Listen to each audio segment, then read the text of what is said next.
আগ্রাকে বলা হয় তাজমহলের শহর। এই জেলায় তুলা, ইস্পাত, চামড়া ও লবণের বিশাল বাণিজ্য থাকলেও পৃথিবীর সপ্তম আশ্চর্যের একটি তাজমহল এই শহরকে সারা পৃথিবীর কাছে পরিচিত করেছে ভিন্ন রূপে। শাহজাহান মমতাজের প্রেমের সেই ঐতিহাসিক নিদর্শন দেখতে আজ আমি এসেছি ভারতের রাজধানী নয়াদিল্লি থেকে প্রায় ২০০ কিলোমিটার দক্ষিণ পূর্বের জেলা শহর আগ্রায়। শাহজাহান তার প্রিয় তাজমহলটি নির্মাণ করেছেন যমুনা নদীর একেবারে ধারে এক জঙ্গলময় স্থানে। জঙ্গলের ছাপ এখনো রয়েছে এখানে। চারিদিকে যেমন রয়েছে প্রচুর গাছপালা, তেমনি রয়েছে প্রচুর বানর। এই জায়গাতে প্রচুর পরিমাণে বানর রয়েছে, আপনারা নিশ্চয়ই দেখতে পেলেন ভিডিওতে। প্রচুর সংখ্যক বানর রয়েছে এবং চারিদিকে আমি যেমনটি বলছিলাম যে সবুজ ছায়াঘেরা পরিবেশ, সুতরাং এই জায়গাটিতে বানর থাকার মতোই একটা ভালো জায়গা। আর বানরের খাবার সরবরাহ করে মূলত পর্যটকরা, কারণ পর্যটকরা শখ করেই বানরের সঙ্গে খেলা করে খাবার দেয়। সেই ক্ষেত্রে বানর এই জায়গাতে কারণে বানরের সংখ্যাটা আসলে বেশি। আমার বাম পাশে যে গার্ডেনটি দেখতে পাচ্ছেন এটি শাহজাহান গার্ডেন এবং এটির নাম ছিল ভিক্টোরিয়া গার্ডেন আগে, অর্থাৎ রানী ভিক্টোরিয়ার নাম ছিল। তো সেই নামটি পরিবর্তন করে এটি শাহজাহান গার্ডেন করা হয়েছে। এবং শাহজাহান গার্ডেন শুধু এই পাশেই না, এই পাশের অংশটুকু শাহজাহান গার্ডেন, এ পাশের পুরোটাই। আর তাজমহল ভ্রমণের ক্ষেত্রে সবসময় মনে রাখবেন যে এখানে কিছু রেস্ট্রিকশন আছে, যেমন জুতো পায়ে দিয়ে ঢোকা যায় না, সেই ক্ষেত্রে জুতোর কভার কিনতে হয়। তো এখানে যখন আপনারা গেটে আসবেন, আমরা পশ্চিম গেট দিয়ে ঢুকেছি, গেটে যখন আসবেন তখন আপনাদের হাতে যে এরকম আপনারা পেয়ে যাবেন যে জুতোর কাভার। তো এটা কিনতে হবে, বেশি দাম না, 20 টাকা দাম। আমরা 2 জোড়া কিনেছি। তাজমহলে প্রবেশের মুখে এমন মনোরম পরিবেশ যে কারো ভালো লাগবে। এই পথ ধরে মিনিট 5 হাঁটলেই পাওয়া যাবে টিকিট কাউন্টার।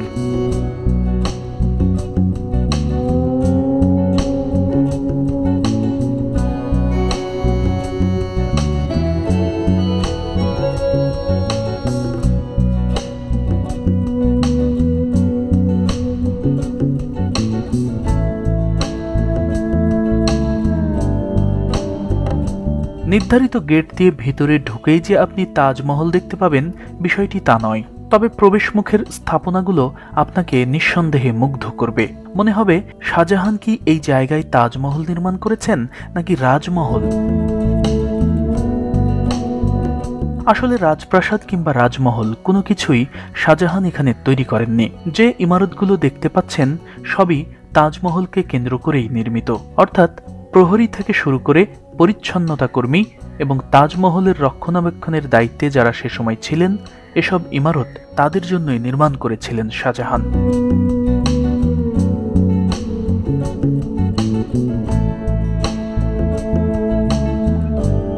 আরেকটু সামনে আগালে দেখতে পাওয়া যায় বিশাল এক গেট, যার পাশ দিয়ে তাজমহলের সবচেয়ে উঁচু মিনারটির আবছা কিছু অংশ উঁকি দিতে দেখা যায়।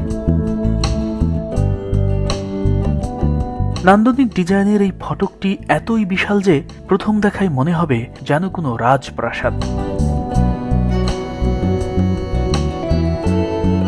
দৃষ্টিনন্দন এই ফটকটি তৈরি হয়েছে লাল মার্বেল পাথরে। দরজাটির নকশা ও ধরন মুঘল সম্রাটদের স্থাপত্যের কথাই স্মরণ করিয়ে দেয়। ফটকটির প্রতিটি দেয়াল এতটাই সুন্দর, মনে হয় যেন আজও নতুন।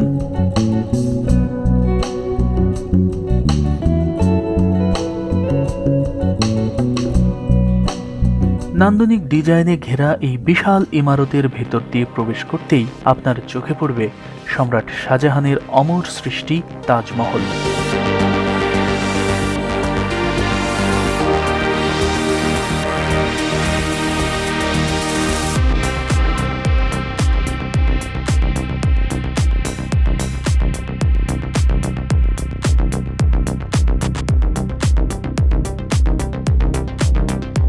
এই জায়গাটিতে আসার অনুভূতি ভাষায় প্রকাশ করার মতো নয়।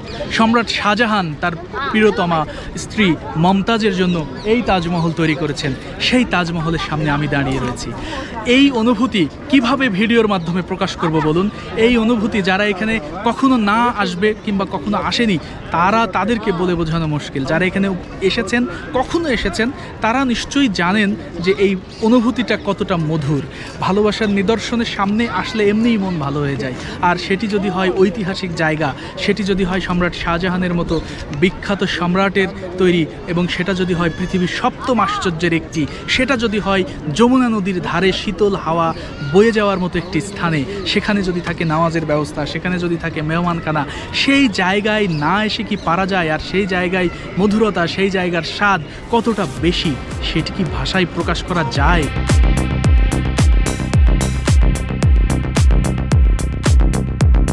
সত্যি তাই, তাজমহল যে কত সুন্দর, কত নান্দনিক, কত অপরূপ, কতটা মনোমুগ্ধকর, তা ছবি কিংবা ভিডিওতে কোনোভাবেই বোঝানো সম্ভব নয়। এতটা মনোহর জড়িয়ে আছে এর চারপাশে।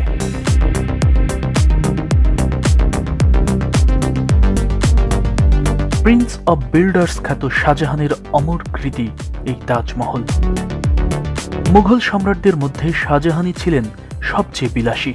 আকর্ষণীয় স্থাপত্যের প্রতি তার শুধু ঝোঁকই ছিল না, বরং তার রীতিমতো এক নেশায় পরিণত হয়েছিল। ফলস্বরূপ তার শাসনামলে গোটা ভারতবর্ষ জুড়েই গড়ে উঠেছিল এমন সব শৈল্পিক নিদর্শন যা এখন পর্যন্ত ভ্রমণপ্রিয় মানুষের দৃষ্টিকে ভারতের দিকে ধরে রেখেছে।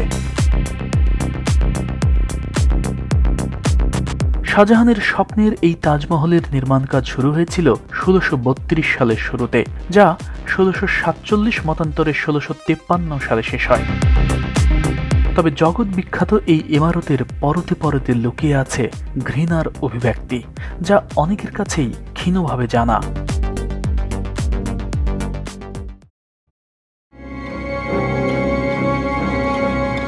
সময়টা 1607। শাহজাহানের নাম তখন শাহজাদা খুররাম, আর মমতাজ সবার কাছে পরিচিত আরজুমান আরা বেগম নামে। ওই বছরই মমতাজকে প্রথম দেখেন শাহজাহান। প্রথম দেখাতেই মমতাজের অপরূপ স্নিগ্ধতায় মোহিত হয়ে যান 15 বছর বয়সী কিশোর শাহজাহান। ইতিহাস থেকে জানা যায় ওই বছরই অর্থাৎ 1607 সালেই শাহজাহান মমতাজের বাগদান সম্পন্ন হয়। তবে বিয়ের আনুষ্ঠানিকতা সম্পন্ন হয় আরও 5 বছর পর 1612 সালে। তবে মমতাজের সাথে বিয়ের আগেই রাজনৈতিক কারণে পারস্যের এক রাজকন্যাকে বিয়ে করেন শাহজাহান। মমতাজের পিতৃকুল ছিলেন পারস্যের বেশ সমৃদ্ধশালী পরিবার। তার বাপদাদারা মোগলদের দরবারে বেশ সম্মানজনক পেশায় নিযুক্ত ছিলেন। শাহজাহানের পিতা সম্রাট জাহাঙ্গীরের স্ত্রী নূরজাহান ছিলেন মমতাজের ফুপু, অর্থাৎ নূরজাহানের ভাই আব্দুল হাসান আসাফ খানের মেয়ে ছিলেন মমতাজ। সেদিক থেকে মুঘল সম্রাজ্ঞী হওয়ার জন্য আরজুমান আরা বেগম অযোগ্য ছিলেন না। বিয়ের পর শাহজাহান আরজুমান আরা বেগমকে ভালোবেসে নাম দেন মমতাজ মহল। শাহজাহান মমতাজের দাম্পত্য জীবন স্থায়ী হয় মাত্র 19 বছর, কিন্তু এই 19 বছরের দাম্পত্য জীবনে মমতাজের কোল জুড়ে আসে 14টি সন্তান। মমতাজের মৃত্যুও হয় 14তম সন্তান প্রসবের সময় অতিরিক্ত রক্তক্ষরণের কারণে। 1631 সালে মমতাজ মহলের অকাল মৃত্যুতে বেশ ভেঙে পড়েন শাহজাহান। নেহাত প্রয়োজন ছাড়া কারো সঙ্গে কথাও বলতেন না তিনি। চরম বিরহ তার তেজদীপ্ত জীবনকে হঠাৎ স্থবির করে দেয়। প্রিয়তমার মৃত্যুর পরের বছর অর্থাৎ 1632 সালে তারই স্মরণে এই তাজমহল নির্মাণের কাজ শুরু করেছিলেন শাহজাহান। নান্দনিক ও শৈল্পিক কুশলতায় ভরপুর এই তাজমহলটি 20,000 সুদক্ষ কর্মীর 1.5 যুগ ধরে রাত দিন চরম খাটুনির ফসল। তাজমহলটি নির্মাণের জন্য সে সময় পাঞ্জাব থেকে আনা হয়েছিল স্বচ্ছ মার্বেল পাথর, চীন থেকে সবুজ পাথর, তিব্বত থেকে স্বচ্ছ নীল পাথর এবং শ্রীলঙ্কা থেকে আনা হয়েছিল নীলমণি। এছাড়া বিভিন্ন এলাকা থেকে প্রায় 28 ধরনের মূল্যবান পাথর দিয়ে নির্মাণ করা হয় এই অমর কৃতি।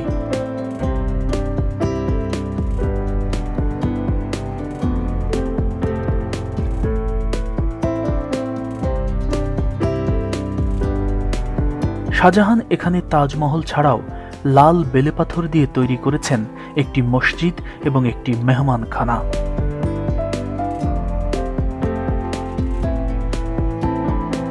সম্রাট শাহজাহান মেহমানখানা এমনভাবে তৈরি করেছেন যেখান থেকে তাজমহলকে সবচেয়ে বেশি সুন্দর লাগে। মেহমানরা এই মেহমানখানায় যেমন রাজকীয় সময় কাটাতে পারবে, তেমনি তাজমহলের সবচেয়ে সুন্দর দৃশ্যও দেখতে পারবে খুব অনায়াসে। সেই ব্যবস্থায় রেখেছিলেন শাহজাহান। আপনারা এখন যে ভিউ দেখতে পাচ্ছেন এটি মূলত মেহমানখানা থেকে, অর্থাৎ সম্রাট শাহজাহানের তাজমহলের সবটুকু রূপ, সবটুকু সৌন্দর্য যদি আপনি উপভোগ করতে চান তাহলে আপনাকে মেহমানখানায় আসতে হবে। এবং এই মেহমানখানা সম্রাট শাহজাহান এমনভাবে তৈরি করেছেন যেটি আসলে বলার অপেক্ষা রাখে না। এবং সম্রাট শাহজাহান নির্মিত এই তাজমহলের ঠিক এই পাশটায়, অর্থাৎ পূর্ব পাশটায় মেহমানখানা, এবং মেহমানখানার সৌন্দর্য কেমন সেটি বলার অপেক্ষা রাখে না। সেটি হচ্ছে, আমি একটু আগে সম্রাট শাহজাহানের তৈরি যে মসজিদ দেখালাম, এবং এই মসজিদ যেমন এই মেহমানখানা ঠিক হুবহু সেই রকম। অনেকে যারা জানবে না, যারা সাইনবোর্ড দেখবে না, তাদের কাছে তারা কনফিউজড হয়ে যেতে পারে যে এটি কি মসজিদ নাকি এটি কি আসলে। তো এটি একেবারেই মসজিদের মতো, অবিকল মসজিদের মতো। যেমন ওই ভেতরে রয়েছে যে ইমাম দাঁড়ানোর জায়গা রয়েছে, মেহরাব, সব কিছুই রয়েছে মসজিদের মতোই, একেবারে হুবহু মসজিদের মতো। ওখানে ইমাম দাঁড়ান, যে কোনো ব্যক্তি প্রথম দেখায় মনে করবে যে এটা তো মসজিদ, ওখানে মনে হয় ইমাম দাঁড়ায় এবং মুসাল্লিরা এভাবে থাকেন। আসলে কিন্তু এটি মসজিদ নয়।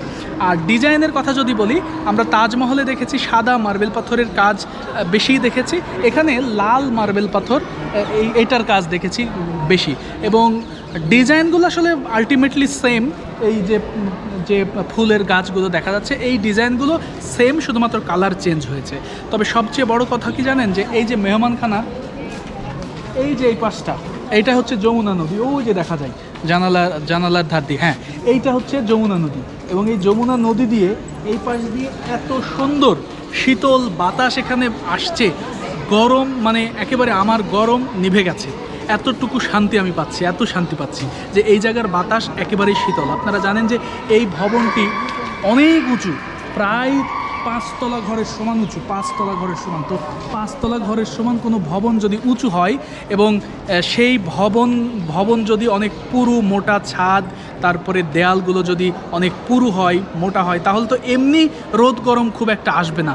সেই রোদ গরম এমনি আসছে না, তার মধ্যে দিয়ে যদি নদী থেকে শীতল হাওয়া চলে আসে, তাহলে বুঝতেই পাচ্ছেন যে মেহমানদের জন্য সম্রাট শাহজাহান কত সুন্দর একটা ব্যবস্থা করেছে। শাহজাহান তার এই তাজমহলে পবিত্র কোরআনের বিভিন্ন আয়াত ক্যালিওগ্রাফির মাধ্যমে শ্বেতপাথরে দেয়াল জুড়ে বসিয়ে দিয়েছেন, যা তাজমহলকে আরও আকর্ষণীয় করেছে।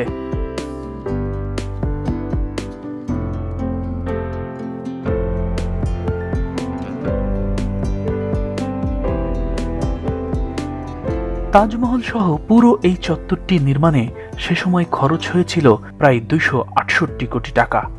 তাজমহলটি যে জমিতে দাঁড়িয়ে রয়েছে, সেই জমিটি যমুনা নদীর ধারে হওয়ার কারণে অত্যন্ত নিচু ছিল, যে কারণে প্রচুর মাটি ফেলে জমিটিকে যমুনা নদী থেকেও প্রায় 160 ফুট উঁচু করা হয়।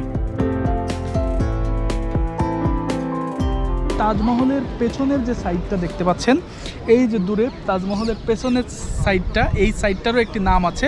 এটার নাম মূলত মেহতাব বাগ। মেহতাব বাগ, তাজমহলের পেছনের সাইডকে বলে মেহতাব বাগ। এবং মেহতাব বাগ আসলে কোনো উল্লেখযোগ্য কোনো স্থান নয়, শুধুমাত্র পেছন সাইড থেকে তাজমহল কিভাবে দেখা যায় এইটাই মূলত এটার সুবিধা। তবে সবচেয়ে বড় সুবিধা কি জানেন? সবচেয়ে বড় সুবিধা হচ্ছে যে শুক্রবার তো তাজমহল বন্ধ থাকে, প্রতি শুক্রবার।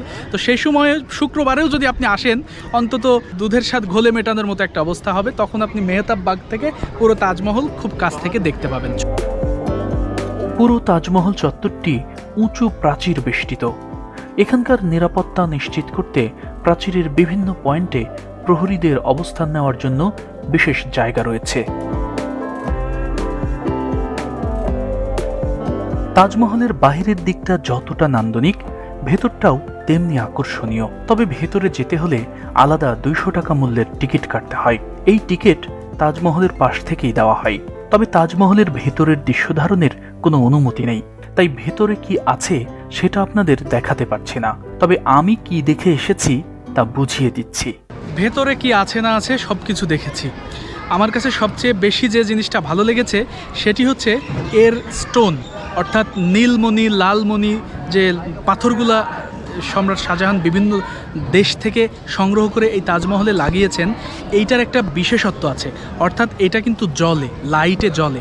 তো আমি আমার মোবাইল দিয়ে মোবাইলের যে ফ্ল্যাশ লাইট আছে কিংবা এমনি টর্চ লাইট, সেটা আমি এভাবে জ্বালিয়ে আমি ওই পাথরের গায়ে যখন এটা ধরলাম লাইট জ্বালিয়ে, তখন সেই পাথরটা একেবারে জল করে উঠলো লাইটের মতো। মানে এই যে মোবাইলের যে এই লাইটটাই এভাবে আমি জাস্ট পাথরের গায়ে ধরেছিলাম। তো ভেতরে তো ফটোগ্রাফি নিষেধ, ভিডিও নিষেধ, সে কারণে আমি ভেতরের ছবি দেখাতে পারছি না। আমি আপনাদের পুরোটা ধারণা দিচ্ছি ভেতরটা কেমন। ভেতরটাতে মূলত সম্রাট শাহজাহান এবং মমতাজের দুটো কবর রয়েছে। শুরুতেই ঢোকার সাথে সাথে যে সোজা যে কবরটি দেখতে পাবেন সেটি হচ্ছে মমতাজের কবর, আর মমতাজের ঠিক মানে বাম পাশে, অর্থাৎ মমতাজের শুয়ে আছেন, মমতাজের আরেক পাশে শাহজাহানের কবর। অর্থাৎ আপনি যখন প্রবেশ করবেন, প্রবেশ করার শুরুতে আপনার সোজাসুজি মমতাজের কবরটি দেখতে পাবেন এবং আপনার বাম পাশে দেখতে পাবেন সম্রাট শাহজাহানের কবর। তবে তাজমহলের তলদেশে বেশ কয়েকটি কক্ষ আমার চোখে পড়েছে, কিন্তু কক্ষগুলো বন্ধ রাখা হয়েছে। স্থানীয়দের কাছ থেকে জেনেছি নিচের কক্ষগুলোই মূলত তাজমহলের সবচেয়ে সুন্দর এবং নান্দনিক ডিজাইনে ঘেরা। নিচের এসব কক্ষে নদী থেকে পানি ও বাতাস আসার সুব্যবস্থা রাখা হয়েছে, যা তাজমহলের ভেতরটা শীতল রাখে সবসময়। এসব কক্ষগুলোতেও লাগানো হয়েছে নীলমণি। তাজমহলের ভেতরে যে স্টোনগুলো জ্বলছে, লাইটের আলোয় একেবারে জলজল করে উঠছে, খুবই দারুণ একটা মানে ভয়ানক সুন্দর যাকে বলে, সেটাই সত্যি অসাধারণ ভেতরের দৃশ্য।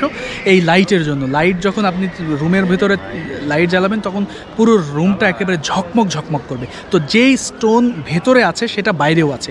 এই যে এখানে যেটা দেখতে পাচ্ছেন, এই যে এই স্টোনগুলো আমি একটু কাছ থেকে দেখাই, সেটা হচ্ছে যে এই স্টোনগুলো, এটা যেমন একটু লাল, এটা কিন্তু একটু সবুজ, তো ভেতরেরগুলা আরও সুন্দর, যেহেতু একেবারে ভেতরেরগুলা বেশি অবিকল রয়েছে তাই ভেতরেরগুলো একটু বেশি সুন্দর। এগুলো যখন এভাবে লাইট ধরা যাচ্ছে তখন এইটার চারিধার দিয়ে একেবারে জল করে উঠছে। ভূমিকম্প সহনশীল নান্দনিক ডিজাইনের এই তাজমহলের নকশা করেছেন ওস্তাদ আহমেদ লাহোরী। সঙ্গে ছিলেন আব্দুল করিম মামুর খান এবং মাকরামাত খান, যারা সে সময়ের সবচেয়ে পারদর্শী ও উচ্চ পর্যায়ের স্থপতি ও প্রকৌশলী ছিলেন। আর তাজমহলটির ক্যালিওগ্রাফি করেন সে সময়ের বিখ্যাত ক্যালিওগ্রাফার আব্দুল হক, যার প্রশংসনীয় ক্যালিওগ্রাফি দেখে শাহজাহান নিজেই তাকে আমানত খান উপাধিতে ভূষিত করেছিলেন।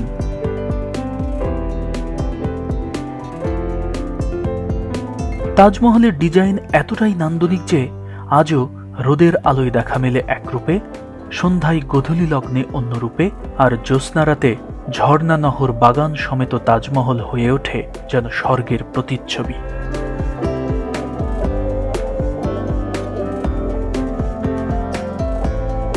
এইটা এত সুন্দর, এটা আসলে ভাষায় প্রকাশ করার মতো নয়, এবং এটি এত বিশাল সেটিও প্রকাশ করার মতো নয়, ক্যামেরা দিয়ে বোঝানো অসম্ভব। আপনারা দেখুন যে ওই যে তাজমহলের ওপরে মানুষ আছে, কিন্তু মানুষগুলো কত ছোট ছোট মনে হচ্ছে। আপনারা একটাবার খেয়াল করুন, এই সাইডগুলো দিয়ে মানুষ যেটা দেখতে পাচ্ছেন আমার হাতের একেবারে আঙুলের ওই পারে, সেগুলো সবই কিন্তু মানুষ। ওগুলো মমতাজ শাহজাহানের কবর দেখতে ভেতরে যাচ্ছে, কিন্তু মানুষগুলো কত ছোট আপনি একেবারে চিন্তা করুন যে একটা পিঁপড়ার মতো বা একটা ছোট কোনো বস্তুর মতো লাগছে। তার মানে তাজমহলটা তাহলে কত উঁচু, এইটা একটাবার চিন্তা করুন। এবং তাজমহল যে রোদের আলোয় একরকম, চাঁদের আলোয় একরকম, মেঘাচ্ছন্ন আবহাওয়ায় একরকম লাগে, সেটি আসলে একেবারে সত্য কথা। এই যে এখন আকাশে রোদ নেই, একটু মেঘাচ্ছন্ন পরিবেশ তৈরি হয়েছে এখন, কিন্তু তাজমহলের রূপ কিন্তু মেঘাচ্ছন্ন নয়, তাজমহল কিন্তু একেবারে ঝকমক করছে। পুরো এই তাজমহল নির্মাণের কাজ শেষ হয় 1653 সালে। কথিত আছে এই তাজমহল নির্মাণের সাথে সম্পৃক্ত সবচেয়ে বেদনাদায়ক ঘটনাটিও ঘটে এর নির্মাণ কাজ শেষ হওয়ার সাথে সাথে। দালিলিক কোনো প্রমাণ না থাকলেও প্রচলিত আছে যে এমন নান্দনিক ডিজাইনের স্থাপনা যেন পৃথিবীর আর কোথাও নির্মিত হতে না পারে। এ কারণে সম্রাট শাহজাহান এই তাজমহলের স্থপতি, প্রকৌশলী এবং ক্যালিওগ্রাফারের চোখ অন্ধ করে দিয়েছিলেন, কেটে নিয়েছিলেন হাতের আঙুলও। তাজমহলকে যখন খুব কাছ থেকে পলকহীন চোখে দেখেছিলাম তখন মনের ভেতরে উকি দিচ্ছিল নির্মম সেই ইতিহাস। দালিলিক কোনো প্রমাণ না থাকলেও বিষয়টি আগ্রার প্রায় সব মানুষেরই জানা। বিষয়টি কতটা সত্য বা আদৌ সত্য কিনা তা আমি একজন গাইডকে জিজ্ঞাসা করেছিলাম। হ্যাঁ, এটা সত্য কথা। যারা এই তাজমহল নির্মাণ করেছিলেন তাদের হাত কেটে নেওয়া হয়েছিল। তবে এই ঘটনার লিখিত কোনো প্রমাণ নেই, কোনো বইয়েও এটা পাবেন না। তবে এর বিনিময়ে তাদের এত পরিমাণে সম্পদ দেওয়া হয়েছিল যে তারা 7 পুরুষ বসে থেকে খেলেও ফুরাবে না।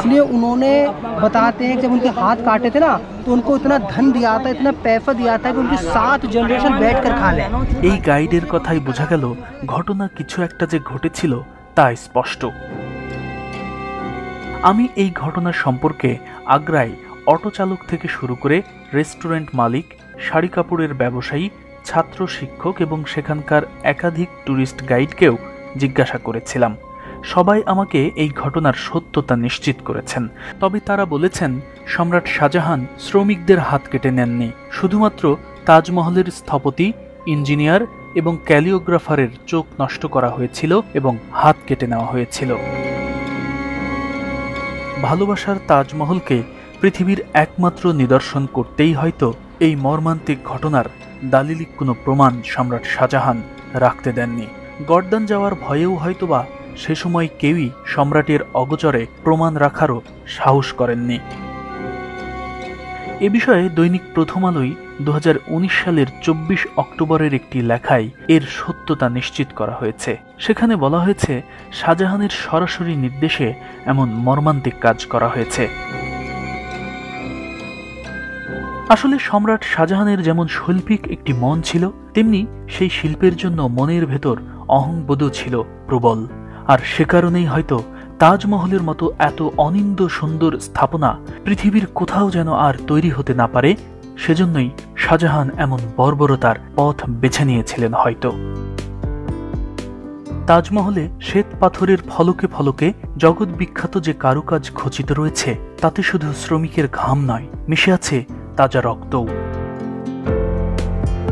19 বছরের দাম্পত্য জীবনে শাহজাহানের 14টি সন্তান ধারণ এবং প্রসবের সময় মমতাজের মর্মান্তিক মৃত্যুর বিষয়টি যেমন বেদনাদায়ক, তেমনি বেদনাদায়ক এর নির্মাণ পরবর্তী ঘটনাও। তাই এসব চিত্র যখন চোখের সামনে ভেসে ওঠে তখন তাজমহলকে প্রেমের নিদর্শন বলতে দ্বিধাবোধ কাজ করে অনেকের মনে। তাজমহলকে কেন্দ্র করে ভালোবাসার অংশটুকুই বড় ছিল নাকি ঘৃণার, এই বিতর্ক হয়তো চিরকাল থাকবে নানা যুক্তিতর্ক।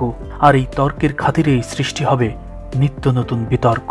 মূলত এসব বিতর্ক এক ধরনের সৌন্দর্য। বিতর্ক আছে বলেই তো তার প্রতি গোটা দুনিয়ার আকর্ষণও আছে, যে আকর্ষণের ইশারায় সাড়া দিয়ে প্রতি বছর লাখ লাখ মানুষ ছুটে যায় আগ্রার যমুনা নদীর তীরে।